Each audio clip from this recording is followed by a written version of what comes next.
शेतीही करता येते आणि शेतीचं रक्षणही करता येते.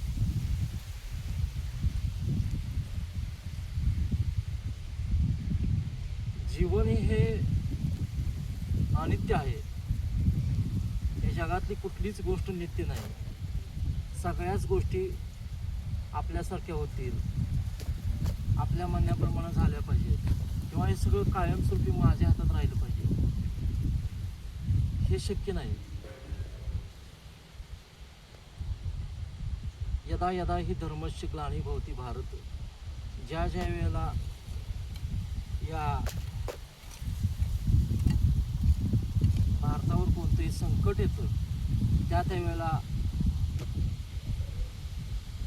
या माणसांच्या मध्येच एक प्रेरणा जागृत होते. आणि त्याचं उदाहरण काय असेल तर तो जंतर मंतरवर घडलेलं हे जन आंदोलन आणि विद्यार्थ्यांच्यावर झालेला लाठीचार्ज आणि विद्यार्थ्याने घेतलेली भूमिका आणि मिळवलेला न्याय. म्हणून तर म्हणलं जातं की जिथं आती होते तिथं माती होते आणि जिथं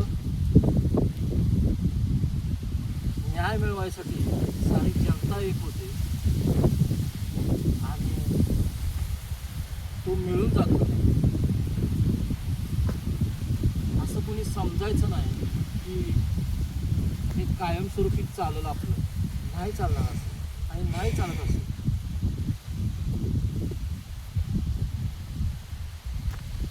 देशभरामध्ये जंतर मंतरवर घडलेलं आंदोलन आणि विद्यार्थ्यांनी जो विजय मिळवला त्या विद्यार्थ्यांना आणि त्यांना मदत करणाऱ्यांना, त्यांना धीर देणाऱ्यांना सलाम.